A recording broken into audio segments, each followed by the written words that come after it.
Does a man's lifespan increase or decrease? He prayed, he gave charity. It was 40 years, then 60 more were added, and so on. Are these found in hadiths? Yes, they are. But in Allah's knowledge, there is no change. Because in His eternal knowledge, it is already known whether He will give charity, whether He will treat His parents well, whether He will pray or not. That's why it is kept in suspension in the preserved tablet, Law al-Mahfuz. If He gives charity, it becomes 60 or 100 years. If He does not, if He turns away a beggar, he will die at 40. If He treats His parents well and receives their prayers, he will live to 100. If His parents curse him, he will die at 40. The preserved tablet is in standby and the angels look at that suspension. How could an angel know what the man will do beforehand? But this man prayed and he was supposed to die tomorrow. He gave charity and tomorrow a scorpion would have poisoned him. There was a snake under his bed that would have bitten him. He was walking at night, but he gave his halva as charity on the way. This is mentioned in a hadith.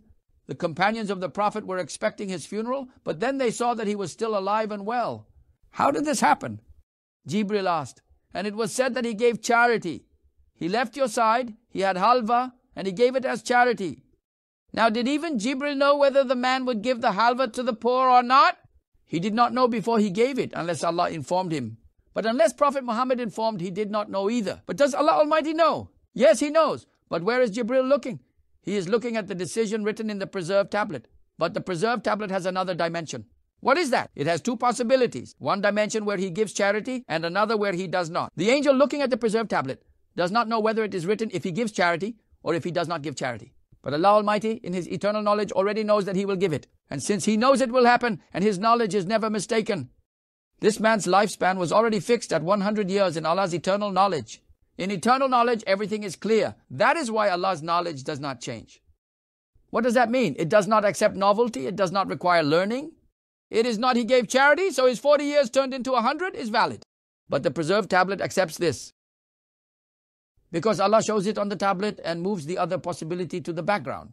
Do you understand? What does the Quran say? Allah erases whatever He wills. Mahfuz means to erase. He also affirms what He wills.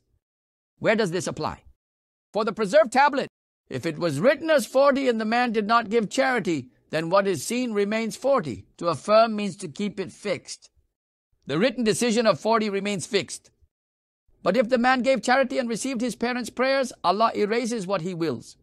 What was written there? 40. Then it was erased. What appeared? 100. Allah erases. The verse says He erases what He wills, but there is no change in His eternal knowledge.